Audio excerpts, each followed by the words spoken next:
Mesdames, Mesdemoiselles, Messieurs, chers téléspectateurs, bonsoir. Bienvenue à Conscience Historique, votre émission qui passe sur Télé 7, la télévision républicaine, la télévision citoyenne. Nous allons continuer aujourd'hui notre entretien avec le professeur Théophile Obenga, que nous avons reçu la semaine passée. Et il nous a fait le plaisir de venir à Télé 7. Il nous a amené ce livre, L'État fédéral d'Afrique noire, la seule issue, dont nous allons parler avec lui, continuer à parler avec lui de ce livre, et parler aussi d'égyptologie, puisque il est spécialiste dans cette matière. Le professeur Théophile Obenga, pour ceux qui ne le connaissent pas, je dirais qui ne connaît pas le professeur Théophile Obenga. Le professeur Théophile Obenga est égyptologue, linguiste, historien, philosophe. Il est docteur d'État ès-lettres et sciences humaines. Il a étudié la philosophie, la linguistique historique, comparative, l'archéologie préhistorique, les sciences de l'éducation, l'égyptologie. Il a à son actif plusieurs ouvrages. Je ne parle pas des articles, mais pour les ouvrages, il en a écrit un bon nombre. Vous voyez, ça tient sur deux pages format A4. Donc c'est pour dire, bon, pour citer quand même quelques titres.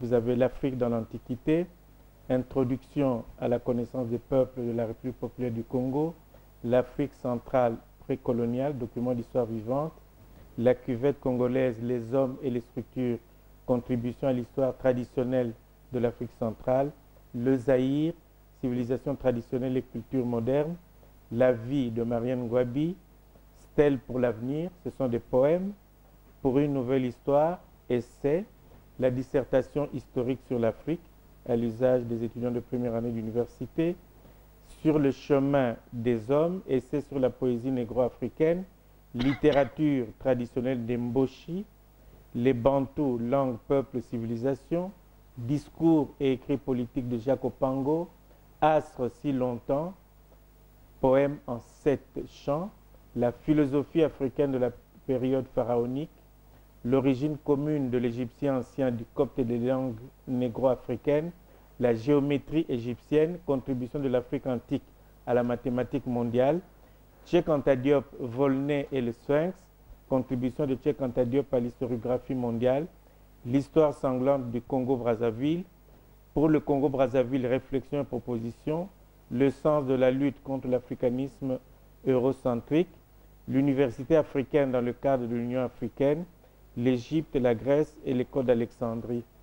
J'ai oublié de vous dire qu'il a enseigné aussi dans des universités américaines, 2 ou 3 universités américaines, il a enseigné dans 2 universités américaines.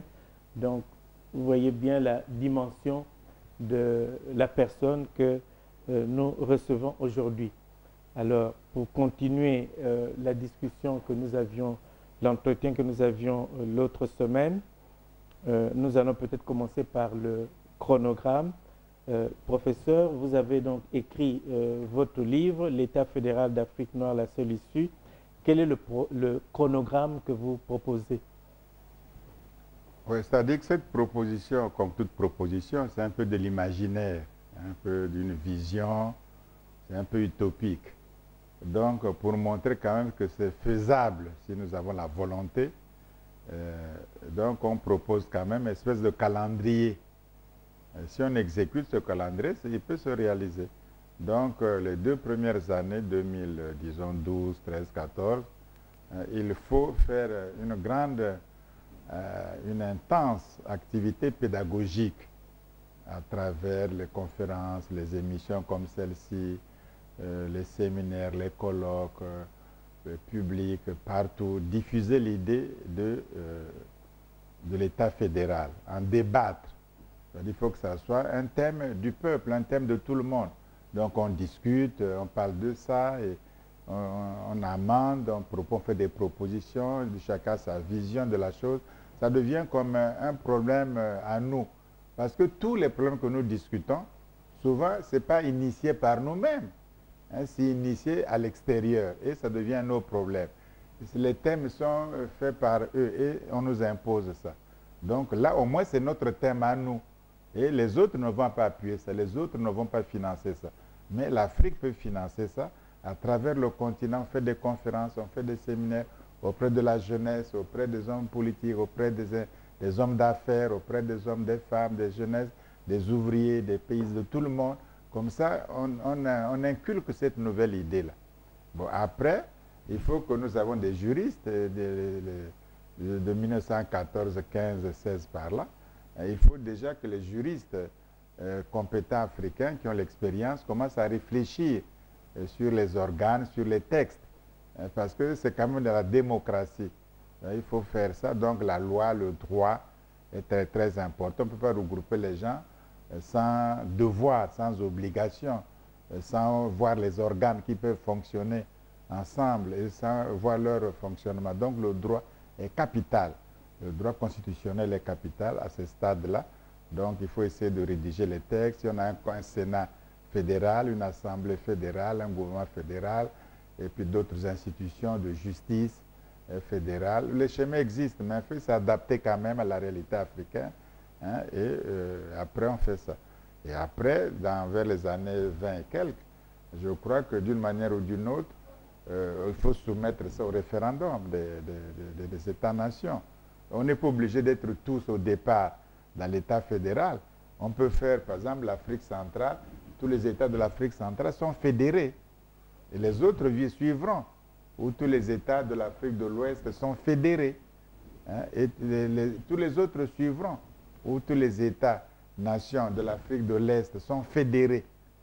Hein, ils ont un gouvernement fédéral. Mais les autres vont suivre. Il n'est pas obligé de faire tout ça au même moment, au même rythme. Donc, ça sera faisable. Et ça sera faisable. Hein. Les autres pays peuvent nous aider même à réfléchir ça, à nous aider, à soit les institutions de la fédération, à former les cadres, à former les... Ça se fait. Les autres ont fait ça. Pourquoi pas? On est des hommes aussi, puisqu'on arrive à diriger l'État-nation. Hein, pourquoi pas l'État fédéral? C'est la même combine. C'est la même chose. Bon. On change tout simplement d'échelle. Mais oui, et puis après, bon, il suffit de dire qu'on a un État fédéral comme ça, on danse. Non, il faut engager tout de suite hein, l'industrialisation à grande échelle de l'Afrique. Faire par exemple, tout le Bandundu devient grand pâturage. Tous les plateaux batékés, par exemple, au Congo-Brazzaville devient grand pâturage. On crée des industries. Même si on pollue, c'est notre affaire, ce n'est pas l'affaire des autres. Ils polluent là-bas, ils demandent la permission à personne. Nous, on fait les industries, on a des ingénieurs, des physiciens nucléaires, ils commencent à étudier le nucléaire, l'uranium, et tout. On fait, c'est le même cerveau humain, c'est tout. Et si on n'est pas tout à fait équipé, on signe des accords avec les Indiens, ils connaissent le nucléaire, on signe des accords avec les Chinois, etc. Et ils savent, ils vont dans l'espace, ils savent aussi. Donc on essaie d'asseoir l'industrie, le développement économique pour éliminer les problèmes de faim, de famine, les problèmes de misère, de maladie, tous ces problèmes, il faut les éliminer quoi. Il faut les éliminer. Quant au problème de chômage, ça ne va plus exister. On construit le pays à grande échelle qui va chômer encore. Tout le monde. On forme les gens, même sur le tas, les petits métiers, les grands métiers, les ingénieurs, les agents auxiliaires. Il faut tout former et puis on prépare surtout la défense militaire, sécuritaire du continent africain, du peuple africain, sur mer, sur terre et dans l'espace. Il faut prévoir déjà ça. Il faut être sécurisé. Bon, et puis après, bon, on établit, on rentre à l'ONU, par exemple, l'État fédéral rentre à l'ONU en tant qu'État, et puis on sort de la CPI. On n'est pas membre de la CPI. On quitte ces organisations qui ne servent à rien du tout. On quitte ça. Les États-Unis ne sont pas membres de la CPI. Hein, la Chine non plus, la France aussi, je crois, ils ne sont pas membres. Pourquoi nous, au nom de quoi on serait membre de la Cour pénale internationale? Au nom de quoi? On a de nos tribunaux, donc nos avocats, nos juges, nos juridictions ne sont pas capables de juger et de condamner un Africain qui a mal fait. Hein, pourquoi recourir là-bas comme des esclaves encore? On n'en veut pas. Ils n'ont qu'à faire pour eux-mêmes. De toute façon, c'est fait pour les Noirs. Ils n'ont condamné juste ici que les Noirs. Et tous les Blancs, les Occidentaux qui font des crimes en Irak, partout, on ne les a pas condamnés. Hein? Pourquoi nous, on nous condamnerait? Nous avons nos propres juridictions. Elles sont compétentes, elles sont valables. Nous avons foi en elles. C'est l'Afrique qui a mis ça sur place. Elle juge et condamne les Africains qui ont mal agi et qui n'ont pas respecté les règles de la communauté africaine. C'est tout. Pas la peine d'aller perdre son temps avec la Cour de justice internationale et qui est un machin, comme disait le général de Gaulle, c'est-à-dire un truc monté contre, absolument contre les peuples noirs de l'Afrique. On n'en veut pas, c'est tout. On est libre. Professeur, vous faites honneur à la RDC en lui donnant le rôle d'État-nation locomotive. Avant vous, Eden Kodjo, dans Et demain l'Afrique, proposait que le Zaïre-Congo joue le rôle de la Prusse dans l'unité allemande. Mais rien n'est fait dans ce sens jusqu'aujourd'hui. Langue de bois mise de côté. Que pouvez-vous dire aux Congolais de la RDC? Bon, premièrement, le Congo de la RDC a peut-être des problèmes internes. Hein? Des problèmes internes qui sont là, qui sont lourds, qui se règlent. Bon, une fois ces problèmes internes réglés ou diminués, ben, il y a d'autres tâches, d'autres responsabilités qui vont se présenter aux responsables, aux cadres de ce pays. Et si tout le monde le souhaite, s'il y a quand même des raisons aussi à le faire, si on le souhaite, si on le demande, ce n'est pas pour compliquer, pour compliquer encore ce qui existe, c'est qu'il y a des raisons à le faire. Et ça ne sera pas tout seul. Quand on dit ça, ben, il y aura l'apport des autres aussi. Ils viendront renforcer, ils viendront faire. Parce qu'il faut bien commencer quelque part. Les États-Unis aussi, on n'a pas commencé comme ça. Ils étaient tous rassemblés à Philadelphie, en Pennsylvanie. C'est là qu'ils ont fait le premier État. Et c'est là même que les chefs d'État, les Washington, ils ont travaillé dans les tentes. Il n'y avait pas de maison, dans les tentes presque. Il y a encore sa cloche là-bas. C'était comme ça, il n'y avait pas grand chose. Et après, bon, ils sont partis à Washington pour construire la Maison Blanche, d'ailleurs construite par les Noirs. C'est les Noirs qui ont fait ça là-bas. Tu vois?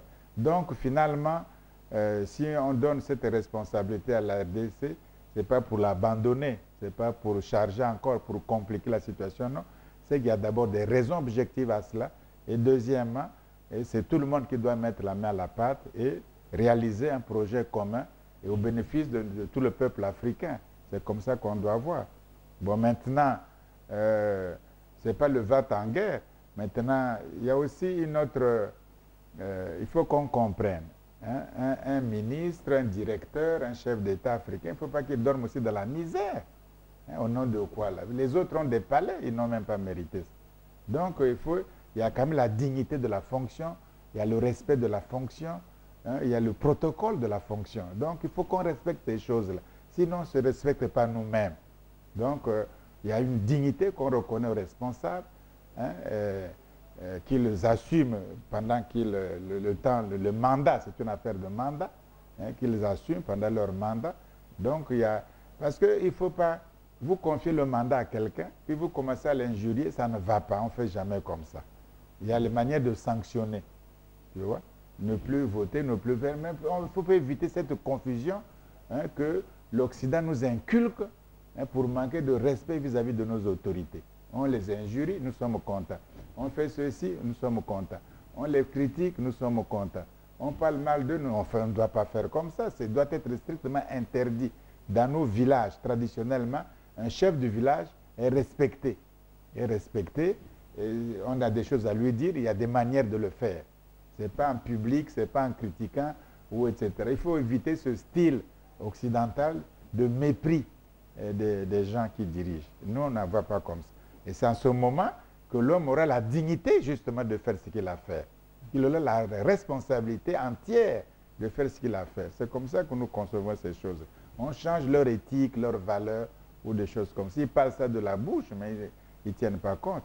Ensuite, une fois qu'on a industrialisé le pays, qu'on a assis le transport et tout, on continue.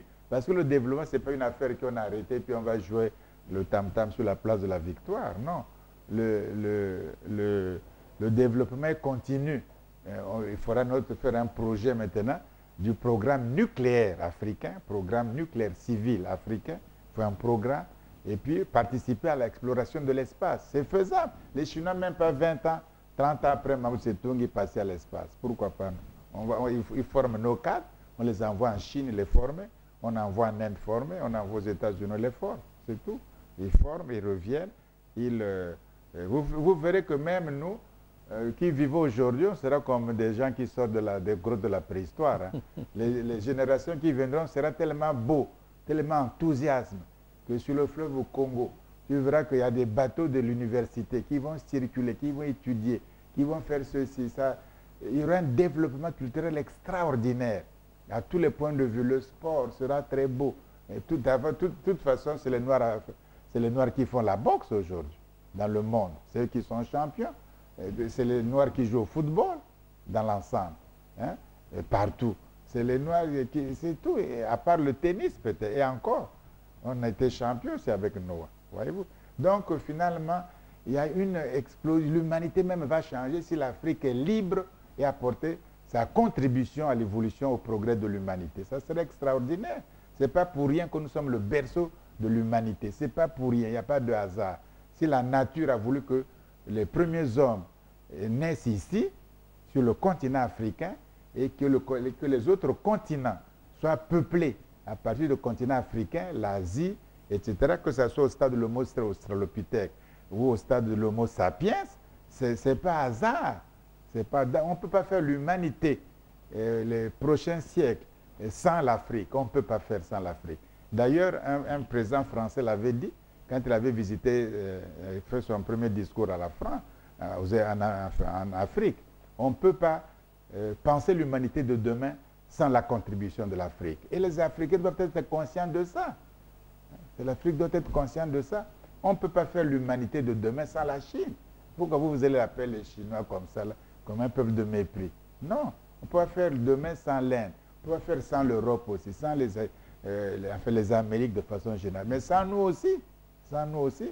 Ça serait notre humanité, après avoir fait les guerres, après avoir fait les esclavages, après avoir fait les dominations, etc. Bon, ça sera peut-être une nouvelle humanité.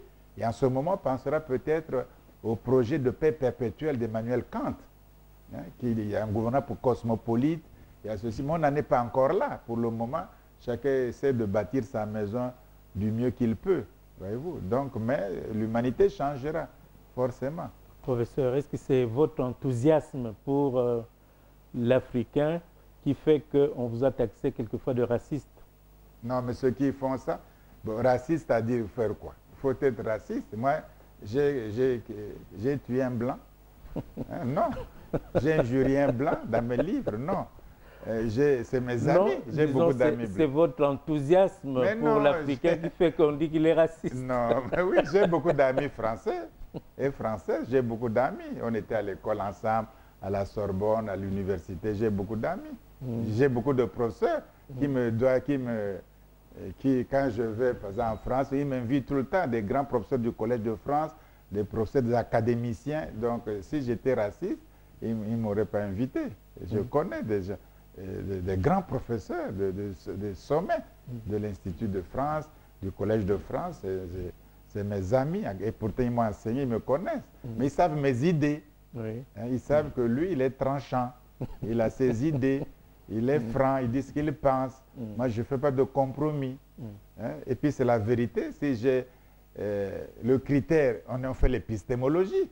Bon, donc, quels sont vos critères? Quelles sont vos hypothèses? Quel est votre objectif? Bon, on voit tout ça. Moi, je pose l'Afrique, je pose mes objectifs. Et on fait l'Afrique. Les autres ne veulent pas. Vous dites racisme, ils vous disent, ils vous salissent, et pour ça faire son chemin. On vous décourage pour qu'il récupère la jeunesse africaine. On connaît la chanson. C'est comme ça qu'ils ont fait chez Kanta Diop. Il n'est pas scientifique, Mais il est physicien nucléaire. Il peut pas être scientifique. Qu'est-ce qu'il faut pour être scientifique? Il était élève de Julio Curie. Il a fait la chimie nucléaire avec Julio Curie. Et on n'est pas scientifique. Et ceux qui disent ça n'ont même pas la licence en chimie ou en physique. Non, il ne faut pas exagérer. Donc, c'est ça le mépris de l'Occident. Ils ne comprennent pas. C'est l'illusion, ce que moi j'appelle des africanistes eurocentristes. L'Europe est le centre du monde. L'Europe est la pensée du monde. L'Europe est l'humanité entière. Le reste, ça ne compte pas, c'est zéro. C'est non civilisé, c'est païen, c'est primitif, c'est sauvage. C'est les trucs, les bantous, ça vaut rien, c'est les gorilles. C'est ça. Mais on ne peut pas faire comme ça maintenant. On ne peut plus faire. Il faut respecter le monde musulman avec ses valeurs, hein, et non plus s'arrêter justement au fait des voiles, des choses comme ça. Il y a des valeurs. Il faut respecter le monde asiatique, le monde chinois, les bouddhistes, le monde chrétien. Il faut tout respecter. Et le monde africain aussi a ses valeurs de tout temps. Il faut respecter ça. Mais l'Occident se croit toujours qu'ils sont les premiers, qu'ils sont champions. Tout le reste ne vaut rien, qu'ils ont les critères. Mais Césaire l'a dit. Aucune race n'a le monopole. Aucune race n'a le monopole de la beauté, de la force et de l'intelligence. Personne n'a le monopole de l'intelligence. Personne n'a le monopole de la beauté. Personne n'a le monopole de la force. Hein? S'ils étaient forts, pourquoi ils avaient fait encore appel aux tirailleurs sénégalais? Ce qu'ils appellent sénégalais. On les a libérés. Sinon, ça serait un pays allemand, nazi, colonisé. Hein? C'est De Gaulle, il s'est réfugié ici, au bord du fleuve, Congo, à Brazzaville. Oui. Hein? Et c'est de là qu'il a engagé le colonel Leclerc pour libérer la France. Avec quels soldats? Il y avait combien de Français? Il n'y en avait aucun. Ils racontent leur vie maintenant en écartant les tirailleurs, les Africains, puis en mettant un petit capitaine blanc là, avec une jeep. C'est ça qui est le montage. C'est faux. Hein? C'est un montage. Donc, on les a libérés. Alors, ingratitude. Ils ne donnent pas les droits aux femmes des tirailleurs en question. Ils ne donnent pas les visas, les papiers à leurs enfants. Ils ne donnent pas les salaires. Ils coupent les salaires à moitié, etc. etc. Ce n'est pas récemment qu'on essaie de rétablir la... Mais est-ce que ce n'est pas criminel, ça? C'est criminel. Voilà les comportements. On vous sort de l'écrasement. Hein, De Gaulle avait fui la France. Il est parti à Londres. De Londres, ça ne va pas. Il part en Algérie. En Algérie, ça ne va pas. Il vient ici, chez nous, au bord du fleuve Congo, loin Afrique équatoriale. Et de là, il va tenter de libérer Paris avec des Noirs. Hein? Et voilà l'ingratitude. On ne paye pas les droits ou les pensions en question. Voyez-vous, est-ce que ça, ce n'est pas du racisme, ça? Voilà un fait du racisme. Mais moi, quel fait du racisme? Je défends l'Afrique avec enthousiasme. Parce que la raison d'être, le sens de ma vie, la raison d'être, c'est l'Afrique. Si je suis africain, qui va résoudre les problèmes de l'Afrique? C'est l'Afrique. Ok. Une autre question. La construction d'une Afrique unie est d'abord et surtout une question de volonté politique des dirigeants au pouvoir. Exactement. Qui ne veulent pas lâcher le pourpre. Que vous inspire l'échec de la Fédération du Sénégal et du Mali dans les années 60? Oui, dans les années 60, on avait fait la fédération. Hein? Le Mali, le Sénégal, je crois que la Côte d'Ivoire aussi était dedans, le truc et tout le monde était dedans. Bon, mais c'est l'ancienne pays colonisateur, la France, qui ont divisé cette affaire. C'est eux qui ont fait ça. Ils ont séparé. Parce que moi, j'avais lu les journaux à l'époque, hein, de la France, j'avais lu Le Monde. Ils disaient que c'était une espèce de guéguerre entre un agrégé et un insusteur. Ah, l'agrégé, c'est Senghor. C'était le président, Léopold Sédar Senghor, hein, paix à sa mémoire. C'était un monsieur qu'on respectait beaucoup. Bon, et l'autre insisteur, c'était Modibo Keïta, paix aussi à son âme. Voilà. Est-ce que c'était une affaire d'agrégé, d'insusteurs, cette fédération-là? Alors pourquoi dans les journaux français, ils mettent ça en exergue? Donc c'est l'insusteur, donc les plus proches de la France, plus cultivés et plus représentatifs. Et l'autre, ce n'est qu'un insusteur, serait très bas. Il ne peut pas faire concurrence. Donc voilà. Est-ce que c'était ça la fédération? Le dire comme ça, c'est que ça a été manigancé par ces gens-là, par leurs cellules secrètes de l'Élysée ou des choses comme ça, de Focard, c'est tout. Focard a écrit ça dans ses mémoires, il faut lire. C'est eux qui qui font et défend l'Afrique à l'époque. C'était Focard, Jacques Focard. Il a écrit ses mémoires. Il a mis comment il peut faire un chef d'État africain, comme il peut aussi détruire un chef d'État africain. Il a écrit ça. Ils ont détruit la fédération, c'est eux. C'est eux, c'est clair. Puisque pour eux, c'était le débat entre un agrégé et un insusteur. Voyez-vous? D'accord.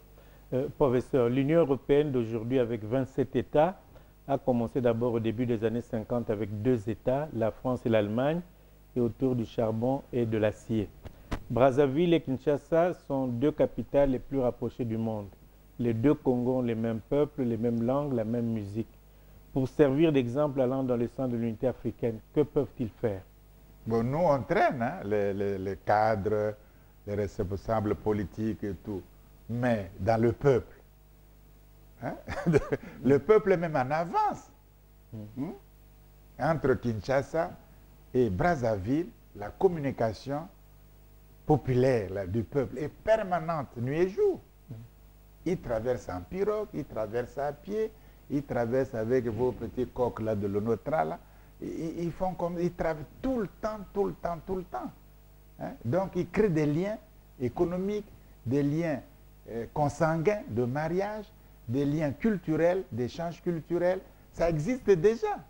Il n'y a que nous hein, qui, au niveau universitaire, on n'arrive pas à faire une bonne coopération. Au niveau des affaires étatiques, on n'arrive peut-être pas à bien faire, à part les protocoles de frères et frères. Tu vois? Bon. Mais le peuple est déjà en avance. Il est en avance. Oui, mais que faut-il maintenant faire? Est-ce que c'est dans le cas des commissions mais il faut créer, mais il y a des cas de coopération. De toute façon, s'il y a un événement hein, malheureux ici en RDC, les gens, il y a toujours des visites. Je vois même dernièrement avec la mort de l'artiste Pépé Ndombe, il y a une délégation du Congo-Brazza qui est venue ici. Oui. Et quand il y a eu des problèmes au mois de mars, l'accident, il y a des médecins d'ici qui sont partis là-bas. Non seulement, on m'a dit qu'un citoyen de Kinshasa fournissait 5000 pains hein, tous les jours à Brazzaville. Il suffit qu'on vienne les chercher au beach de Brazzaville. 5000 pains pendant un mois presque. Il n'a jamais demandé, il n'a même pas voulu qu'on dise son nom. Donc c'est une grande solidarité. Et quand il y a des problèmes dans le nord du pays là-bas, ils sont tous dans le département de la Likwala. Tu vois, ils traversent dans le sud, là, partout. Donc on est, pour nous peut-être on fait des différences intellectuelles ou comme ça, mais pour le peuple, il n'y a qu'un gambo, c'est-à-dire je vais en face. Hein? Il ne va pas au Congo-Brazzaville ou au Congo-Kinshasa, il va en face, n'a qu'un gambo. Hein? On marie les femmes d'ici, on marie les hommes là-bas, on marie les filles de là-bas, on marie les hommes ici. C'est un seul peuple, hein? C'est nous qui compliquons. Justement, pour concrétiser cette idée d'État fédéral, pour avancer, qu'est-ce qu'il faut faire maintenant? Déjà entre les 2 Congos, qu'est-ce qu'on peut faire? Mais il faut expliquer, je crois que plus on comprend quand même, parce que parfois l'ignorance est là, ou les devinettes, ou les suppositions. Il faut expliquer. Vous voyez bien qu'il n'y a aucun problème. Il faut, de tout temps, pendant la colonisation, il n'y avait vraiment pas de problème. Il faut expliquer les problèmes, qu'on a des différences, on a des trucs en commun, on a un projet en commun, mais ce qui compte, c'est ce qu'on peut faire ensemble. Le reste, ça viendra après le truc. On a toujours été... de toute façon, le sentiment, disons, parlons de Brazzaville et de Kinshasa. Tu vois, l'histoire fait que Brazzaville ne peut pas vivre ça à Kinshasa. Kinshasa aussi ne peut pas vivre ça à Brazzaville. C'est comme c'est des jumeaux, ils sont collés. Tu vois, ils sont comme collés. C'est affectif. C'est sentimental. C'est affectif. Et le peuple, il ne s'occupe pas de vos histoires, de vos théories, de vos explications. Il ne s'occupe pas de ces choses-là. Pour eux, si le médicament manque ici, ils prennent la pirogue, ils vont là-bas. Si le Minerval fait compliqué, ils vont à l'école, ils vont là-bas. Ils sont comme ça. Le fleuve est long. Est long. Mais un jour, le président Mobutu m'avait reçu, au Mont Galiemal. On parlait justement du Congo. Il dit, mais professeur Robin, vous croyez que vous allez assurer la frontière entre les 2 pays hein? Depuis là, jusque là-bas, dans le nord, en mettant les militaires à chaque centimètre. Vous pouvez assurer cette sécurité. C'est des histoires, ça. Les gens passent comme ils veulent, ils reviennent comme ils veulent, c'est tout. Le tout est de leur assurer quand même une certaine sécurité. Hein, mais de toute façon, quand on fera le pont. Hein, mais ce pont, on en parle tellement. Oui. J'étais étudiant avec les amis de l'AEC. Oui. Ce sont les étudiants du Congo-Brazzaville et nous de l'UGEC. On parlait toujours de ce pont. Oui, on va faire. On dirait que c'est toujours un rêve, ce pont. Ben, il faut bien rêver, il faut commencer par le rêve. Je crois que c'est le président de notre pays qui a la responsabilité panafricaine, justement, de l'Union africaine, de réfléchir, de trouver les moyens de concrétiser ce pont. Donc, si c'est déjà au niveau de cette haute responsabilité, je crois que les gens, on va réfléchir, les gens vont faire le pont. Je crois que ça sera même utile. De toute façon, pont ou pont, les gens y traversent. Et c'est l'un seul peuple. Ils ne se considèrent pas qu'il y a des différences, mais il y a quand même l'amitié, quoi. Tu vois, je sais pas, on est différents, mais il y a l'amitié. C'est comme on habite la même maison, des grands frères. Parfois, tu ne parles pas avec ton petit frère, mais vous êtes là. Hein, vous êtes là ensemble. C'est le cas de... On est tellement liés, non seulement géographiquement ou historiquement, mais les sangs se sont mêlés. Donc, on est ensemble et on n'y peut rien. On a les mêmes langues, les mêmes coutumes, les mêmes noms. On est ensemble. C'est mieux d'ailleurs comme ça. Professeur, quels sont les obstacles qui se dressent devant l'unité africaine? Oui, les obstacles sont d'abord extérieurs et internes. Extérieurs. Les autres ne veulent pas. Jamais, jamais, au grand jamais, l'Occident voudra qu'il y ait l'unité africaine, que ce soit l'Organisation de l'unité africaine ou l'Union africaine. Ils ne voudront jamais, quelle que soit sous forme. Pourquoi? Parce que ça va les affaiblir, croit-il. Et ils font toutes sortes de propositions. Non, on va vous aider. Non, ne faites pas ça. Non, ce n'est pas encore mûr. Le temps n'est pas assez, on a échoué, etc. Vous allez perdre vos avantages, vous allez donner aux autres pauvres là-bas vos richesses. Ils vont raconter tout un tas de discours. Mais ils sont plus pauvres et ils prennent des richesses. Et pourquoi? Qu'est-ce qui fait mal si un Africain, un pays riche africain, donne des richesses à un pays pauvre africain? Quel est le problème? Ils veulent simplement que ce pays riche donne ses richesses à un pays pauvre européen, africain. Là, ils sont contents. Mais quand c'est les pays pauvres, pays riches africains qui donnent un pays pauvre africain, ils ne sont pas contents. Ils sont contents quand c'est un pays riche africain donne un pays très pauvre occidental. Là, ils sont contents. Voilà le schéma. Donc, il ne faut pas suivre ce qu'il... De toute façon, il faut faire la rupture radicale avec l'Occident. Il faut faire une rupture radicale. Il ne faut plus écouter leurs conseils, leurs experts. Il ne faut plus qu'ils viennent même en Afrique. Cela signifie que nous, on réfléchit à nos problèmes, on discute avec eux d'égal à égal. On n'a pas besoin de leurs experts. On discute avec eux d'égal à égal, on discute des problèmes, on voit s'ils ont raison, on discute. Je ne veux pas dire qu'on ne discute pas, non, mais qu'ils nous restent tranquilles.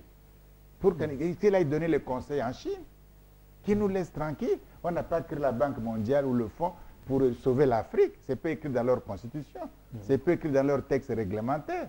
Hein? Alors pourquoi ils nous empêchent de nous développer? Ils nous freinent. C'est eux qui nous freinent. Qu'ils ne viennent plus. L'Afrique ne mourra pas. Il faut leur dire clairement. Et qu'ils restent là-bas, on travaille, on négocie, on discute avec eux. Hein? Parce qu'ils veulent simplement dire que l'Afrique est là. Bon, les Asiatiques veulent prendre. Bon, nous aussi, occidentaux, on veut aussi prendre. Et l'Afrique sera martyrisée. C'est ça leur schéma. Ils veulent... Non, on ne veut pas de ce schéma. Tu vois? On n'est pas être martyrisé toute l'existence, toute la vie sur Terre. On ne veut pas. Il faut qu'on prenne une décision, une résolution à l'ONU, ou non, pas à l'ONU, aux Nations Unies, enfin, à l'Union africaine, qu'il est strictement interdit que les experts de la Banque mondiale, de la Commission de Bruxelles, les ACP, et tout ça, qu'ils viennent sur le continent africain, strictement interdit. Ça ne sera vraiment pas extraordinaire. Ah bon. Mais bien sûr, parce que leur boulot consiste à nous retarder, à nous tuer, à nous créer des discours de ceci, de développement, des choses comme ça, que les pays ont déjà sauvé. Les pays européens sont déficitaires, leur budget. Ils n'ont qu'à aller les aider là-bas. Ça, c'est pour les obstacles. Oui, aucun pays externes. africain n'est déficitaire. Nous, on a des budgets corrects. Depuis qu'on est indépendant, on a fait des bons budgets, non? Oui, eux, ils sont tous déficitaires. Tous. Hein? Donc ça, c'est la bonne gouvernance? Non, parlons un peu bien. Et la corruption, qui sont les plus corrompus? C'est eux encore. Ça se voit tous les jours. Leurs rois qui vont faire les chaises au Malawi, au Botswana, leurs trucs, tout, c'est la corruption. Ça se voit.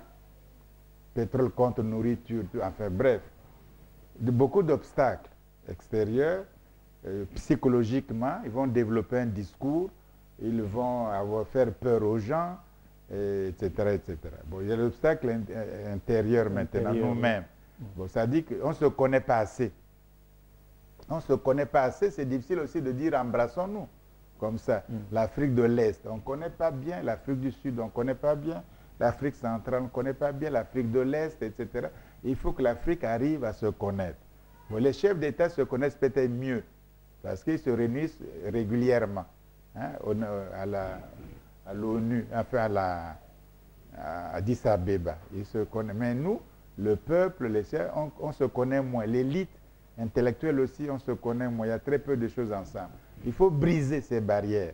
Il faut arriver à mieux se connaître, à mieux partager ce qu'on peut avoir, à mieux dialoguer, à mieux discuter, à mieux débattre de nos problèmes. Et ceux qui ont raison, ceux qui ont tort. C'est pas ça l'important, le projet de se battre, de travailler. Bon, une fois que les obstacles, etc., il faut non seulement barrer l'ignorance, enlever l'ignorance, il faut aussi arriver à des projets concrets au niveau, par exemple, des universités, au niveau des coopérations des médecins, des hôpitaux, des hommes d'affaires, des femmes d'affaires, des mouvements associatifs, les musiciens. On peut commencer à développer quand même ces petites collaborations. Ça fait mieux connaître, etc. Et puis proposer quand même au peuple des grands destins. Il faut proposer des grands projets à un peuple. Comme ça, on est quand même branché à ça. Tout le monde veut réussir. Hein, ceux qui vendent au marché, et ceux qui font leurs propres affaires, l'élite intellectuelle, l'élite politique, mais tout le monde est quand même de quoi faire. De quoi faire, l'élite militaire, etc. Il faut trouver des problèmes. C'est ça la manière de faire. Après, vous verrez bien que ça ira mieux et puis ça paraîtra difficile au début. En fait, c'était facile. Hein? C'était même facile. C'était au début quand tu apprends à jouer la guitare ou les trucs, bon, on se trompe, on fait mal. Mais à la fin, on joue aisément à la guitare ou au piano, aisément. Mais cet apprentissage est un peu difficile. Mais il faut éviter que d'autres viennent embrouiller pendant que vous faites l'apprentissage. Les problèmes existent partout. Les 7, vous avez dit, avez 2 au départ. Aujourd'hui, ils sont 27. Ils ont des difficultés aussi. Mais ils se dialoguent, ils parlent, ils se réunissent, ils débattent, ils reculent, ils avancent. C'est la même chose, nous aussi. Mais les Chinois ne vont pas à Bruxelles, là-bas, pour leur donner des avis. Les Américains ne vont pas à Bruxelles, là-bas. C'est la France et l'Allemagne. C'est ça le couple franco-anglo-allemand, dit-on. C'est ça. Ce n'est pas les Indiens de New Delhi qui vont à Bruxelles leur donner des conseils. Voilà. Nous aussi, il ne faut pas que la Banque mondiale, que le Fonds monétaire international, que le Commission de Bruxelles viennent nous donner des conseils. On n'en veut pas. C'est des mauvais conseils qui nous retardent. C'est tout. Ça, c'est l'amitié qui nous recommande à le dire. On le dit cordialement, c'est tout. Et c'est la vérité. Pour qu'ils ne donnent pas ça en Chine ou au Tibet là-bas. Ils n'ont qu'à le faire là-bas. Non, c'est terminé. Il faut refuser l'esclavage. On en a trop souffert. On a perdu du temps, on a eu des morts. Hein? Mandela était en prison. Qui l'a parlé pour lui? Hein? C'est à Brazzaville qu'on avait fait des conférences, c'est à Kinshasa qu'on avait fait des conférences. Ils étaient où? Et quand Mandela sort, ça devient leur truc Mandela. Il était en prison qui a parlé de lui. C'est la même chose. Tu vois? Il y a eu un truc à l'ONU ou à Bruxelles, parler de Mandela. Hein? Quand il était en prison, les gens se sont réunis à Bruxelles, au niveau de l'Europe, pour parler de Mandela, pour chercher sa libération. À Bruxelles, ils n'ont pas parlé de ça. Ils n'ont pas parlé de ça. C'est maintenant qu'il est libre que tout le monde dit Mandela. La même chose, il faut être clair. On n'est pas contre les gens. Hein? On a trop souffert du pillage de l'Afrique. On a trop souffert. Il faut arrêter ça. pour changer d'autres rapports, d'autres formes de rapports. Mais se disant ça, on n'est pas violent, on n'est pas casse-cou, on n'est pas... c'est pas du brigandage, ça. C'est simplement le respect des autres, on les respecte et on se respecte nous-mêmes. Et ce respect fait que je peux refuser le conseil de quelqu'un. Ce n'est pas un crime, ce n'est pas raciste. Hein? Oui, quand je refuse les conseils, je peux conseiller, quelqu'un peut n'aboyer. Mais ça veut dire quoi? Vous me conseillez, je refuse. Mais ça devient un crime. Je suis grand, je refuse. Ok, merci. Nous abordons maintenant les problèmes concernant l'égyptologie. Comme nous avons la chance de vous avoir, je voulais vous demander quels étaient les enjeux du colloque du Caire. Ah oui, le problème de l'égyptologie, bon, rapidement, parce que voici le contexte. Pendant qu'on est du 13e, disons, au 18e siècle, on est esclave. On est esclave. On ne peut pas dire à un esclave que tu as créé la civilisation, que tu es un homme, et que tu as contribué dans l'histoire de l'humanité. Donc, qu'est-ce qu'on fait? On biffe ton histoire. On biffe complètement ton histoire. Pendant la colonisation, on ne peut pas dire à un colonisé que tu as créé, que tu as fait des royaumes, que tu es beau. On ne peut pas. On crée et ton corps et ton esprit, tu deviens païen, primitif, sauvage, et ta tête est de l'écocéphale, tes cheveux c'est crépus, tout est mauvais. Voilà. Hein?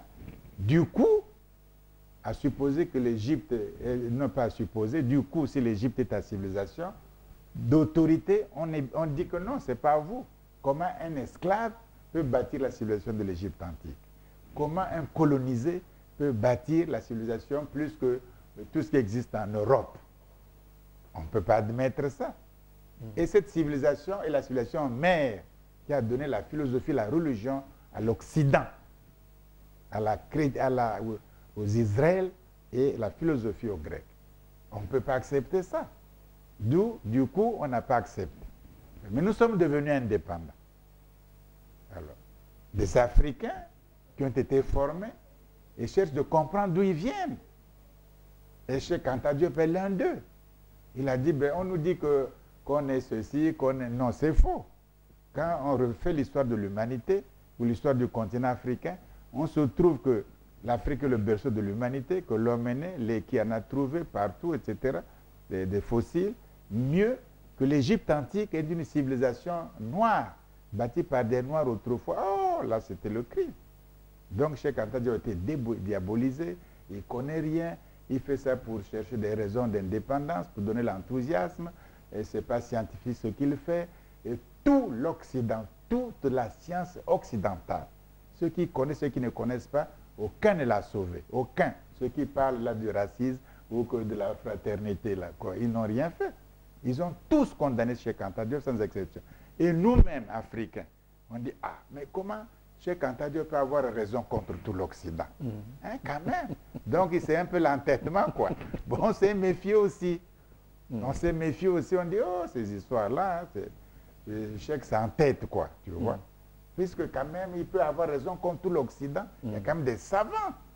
Alors, comment lui, il sort de sa brousse là-bas, de Dakar, il va faire quand même des histoires comme ça. Et nous-mêmes, les Africains, on était réticents. Bon, moi, en faisant mes études, je suis tombé sur ces livres. J'ai lu, j'ai vérifié, j'ai dit qu'il avait raison. Et que les autres ont dit oui, mais j'ai dit non, je m'en fous. C'est ça la rébellion. J'ai dit que donc un blanc ne peut pas se tromper. Ils se sont trompés. C'est tout. Et Cheikh avait raison. Il faut appuyer Cheikh Anta Diop. C'est comme ça qu'on a commencé à étudier ces choses-là. Mais pour revenir au colloque du Caire, Mokhtar Mbow, le professeur Amadou Mokhtar Mbow, est directeur général de l'UNESCO. Et ils ont un projet, l'UNESCO a un projet de faire les volumes de l'histoire, d'écrire l'histoire générale de l'Afrique en 8 volumes. Le deuxième volume porte sur l'Antiquité africaine, l'Afrique ancienne. Et du coup, sur l'Égypte. Et Cheikh Anta Diop était proposé pour écrire. Alors Cheikh Anta Diop va dire, voilà, moi, je vais écrire le chapitre sur l'Égypte. Bon, si j'écris mes histoires là, vous direz, c'est les idées de Cheikh Anta Diop. On n'est pas d'accord. Bon, donc faisons un débat. Si nous triomphons, bon, on écrira. Si on ne triomphe pas, on n'écrira pas, on s'est trompé, c'est tout. Donc, un débat a eu lieu. 20 ans après Nation Agriculture, son livre est publié en 1954. Donc, en 1974, 20 ans après, on a fait ce colloque au Caire pour discuter de la race, de l'appartenance culturelle de l'Égypte antique. Il y avait les égyptologues à l'époque les plus qualifiés du monde. Les plus qualifiés. Il y avait Serge Sonneron, qui était directeur de l'Institut d'archéologie de la France en Égypte, un grand égyptologue. Malheureusement, il est mort par accident. Il y a eu le professeur Jean Leclan, qui est quand même de l'Institut et secrétaire perpétuel de l'Académie des belles-lettres, des inscriptions et belles-lettres. C'est un académicien. Il est professeur au Collège de France, professeur à la Sorbonne. C'est top, on ne peut pas mieux faire. Vercouter, Jean, a créé le centre de papyrologie et d'égyptologie de Lille. Bon, ça c'est en France. On en a pris en Italie, Cornatelli, comme observateur. On a pris des égyptologues qui connaissent la Nubie du Canada, le professeur Cheney. Hein? On a pris à Princeton University aux États-Unis une dame, Madame Cordon-Jacquet, égyptologue, qui a bien étudié le temple de Karnak. Bon, on a pris bien sûr les gars de l'Égypte même, hein, qui dirigent les antiquités égyptiennes, qui dirigent des doyens du Caire, d'Alexandrie, du musée du Caire, etc. Les antiquités égyptiennes, de façon générale, je prends Gamal Mokhtar à l'époque, les égyptologues du Soudan, qui s'est intéressé, de l'Allemagne, hein, de la Suède, de Helsinki, de la Finlande et de l'Autriche. Donc c'était divers, de Malte même, c'était divers. L'Afrique noire, il y a le Soudan, mais il y avait moi du Congo, surtout chez Anta Diop du Sénégal. Moi j'accompagne chez Anta Diop. Voilà, c'est quand même ce beau monde qui a discuté, des égyptologues, c'est spécialisé. Bon, on discute les problèmes un à un. Bon, la race noire, c'était blanc ou brun ou noir, c'était quoi les Égyptiens anciens? La conclusion est qu'ils avaient les cheveux, ils avaient la peau noire et les cheveux crépus. Bon, quand tu es, et le nœud épaté, simiesque. Bon, quand tu es sur le continent africain, natif du continent africain, tu as la peau noire et les cheveux crépus. Qu'est-ce que tu cherches de plus pour être nègre? Hein? C'est tout. Bon. Hérodote. Non, Hérodote l'a dit, mais Aristote, c'est un savant, Aristote. Aristote a dit que les Égyptiens, il était en Égypte avec Alexandre le Grand, il dit que les Égyptiens étaient, hein, je me excuse de le dire en grec, agan mélanès, c'est-à-dire excessivement noirs. Ils étaient trop noirs même, très noirs, trop noirs. Ça, c'est Aristote. Bon. Et ils ont vu les Égyptiens vivants, pas des momies là. Alors, ils se sont trompés et qu'ils étaient blancs. Ils étaient méditerranéens, ils pouvaient savoir qu'ils sont bruns ou sombres. Ils n'ont pas dit ça, ils ont employé les mots forts anglais pour dire noir. Bon. Les momies existent. Il suffit de prélever leur peau, de faire le dosage de la mélanine. Parce que même les blancs, les noirs, on a tous la mélanine. Mais chez nous, le taux est fort. Chez eux, c'est faible. Bon, on a fait les tests. On a amené les échantillons. On a dit qu'aller voir ça dans le laboratoire de biologie de l'Université du Caire. Hein? Donc, Cheikh Anta Diop a amené ces échantillons-là qu'il avait fait à Dakar. Donc, le taux de mélanine est très élevé. C'est des noirs. Mieux, dans la littérature, on a pris des échantillons aussi de momies qu'on a donnés à l'hôpital de Manchester, qu'on a donné aussi à l'hôpital de Liverpool, les Anglais, pour faire les mêmes tests de dosage de mélanine. Et la conclusion, la conclusion des deux, indépendamment, hein, qu'ils n'étaient pas dark, c'est-à-dire sombre, ou brun, ils were black, c'est-à-dire c'était des noirs. Ah, c'était des noirs. Black, c'est noir, c'est même pas dark, c'est noir. Bon, voilà pour la race. Bon, on va discuter. On peut discuter à l'infini, mais voici les conclusions. Qu'on donne d'autres faits contredisant, qu'on a un texte grec qui dit qu'ils étaient blancs, qu'ils avaient les cheveux lisses, un autre texte grec qui dit qu'ils étaient excessivement blancs, et puis qu'un dosage de mélanine dans les nouveaux laboratoires qui disent qu'ils étaient blancs, ils n'ont qu'à faire les tests. Donc, finalement... Donc, ils disent sur Ramsès II. Mais Ramsès II, quand on veut le soigner en France, là-bas, il est irradié. Ça change un peu, c'est des histoires. Moi, j'ai un document du dépouillement de la momie pour la première fois, du débandage de Ramsès II. C'est Maspero qui l'avait fait. Ça a duré 5 minutes l'opération. J'ai le rapport. Le rapport là coûte $3000 à l'époque. Ah, c'est cher. 15 pages. Non, 5 minutes. C'est une page et demie. Voyez-vous? Et il ne dit pas que c'était des blancs. Donc finalement, on bon, a... ensuite, ça c'est la race. La culture. Mais les Égyptiens comme le clan, comme Vercouter, lisaient le rapport, ils avaient le tempérament, la manière de penser. La culture, la pensée, c'était de l'univers culturel africain. C'est ça les conclusions du Caire. Bon, maintenant, la langue, hein, parce qu'ils peuvent être africains, noirs, mais pas de votre langue. La langue, ils ont dit que non, c'est une langue une langue qui appartient au groupe des langues sémitiques, c'est-à-dire l'hébreu, l'acadien, le babylonien, etc., etc. Bon. Donc, ils ont créé un groupe, soi-disant afro-asiatique ou kamito-sémitique, pour exclure l'Égyptien ancien de l'Afrique et le mettre dans les langues, disons, sémitiques. Mais il n'y a aucune preuve. C'est tout à fait un travail hasardeux. Depuis 1844 qu'on fait ce travail, jusqu'à l'an 2012 où nous parlons, aucun savant n'a fait. Aucun. Donc, il parle sans preuve. Voilà pourquoi dans le livre que vous avez cité, je les ai un peu attaqués sans preuve, parce que, etc. Mais par contre, moi, si je prends, si j'ai le temps, je peux faire la démonstration entre l'Égyptien ancien et le Chiluba sont apparentés, clairement, facilement. Je prends le Pendé et l'Égyptien sont apparentés, clairement. Je prends le Tchokwe, je fais clairement. Je prends la langue de n'importe quelle langue, le Mbandi, je fais clairement. Je prends le Sakata, je fais clairement, n'importe quelle langue. J'ai fait pour la langue du Baré Ghazal au Soudan. J'ai fait pour le Baoulé en Côte d'Ivoire. J'ai fait avec le Yoruba au Nigeria. J'ai fait avec le Dagara au Burkina Faso. Et j'ai fait avec le Dogon au Mali. Et j'ai fait bien sûr avec ma langue maternelle, le Mboshi au Congo, qui est une langue bantoue. Donc c'est valable pour les autres langues bantoues aussi. Voyez-vous? Donc voilà la démonstration. La démonstration linguistique est probante. Est probante.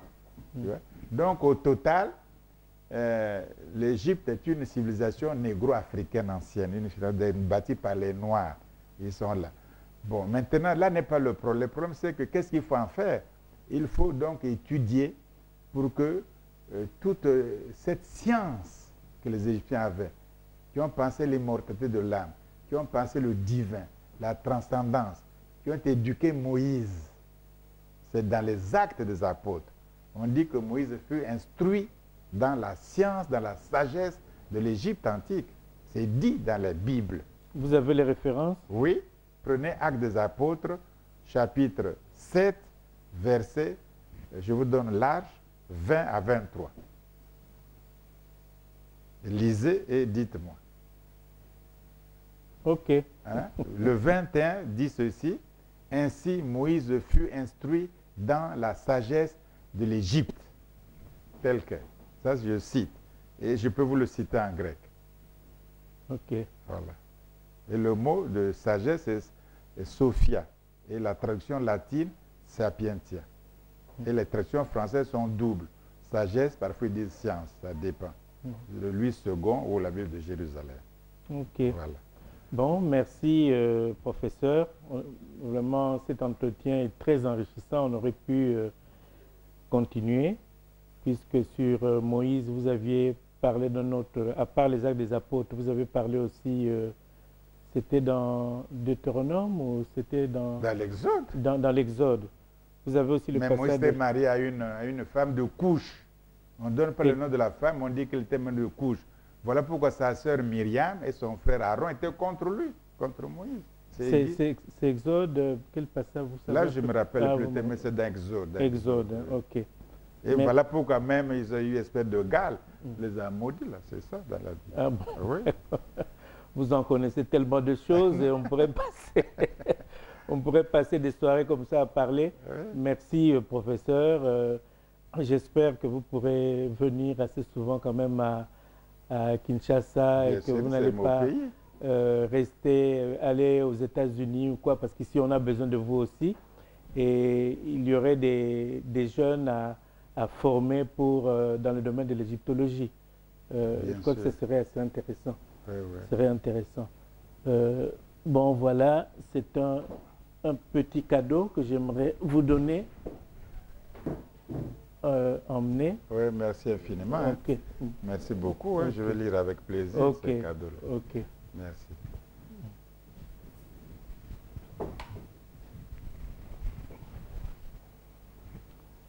Merci, chers téléspectateurs. Merci de votre assiduité. Merci de votre fidélité. Nous allons nous retrouver à la prochaine, à la revoyure.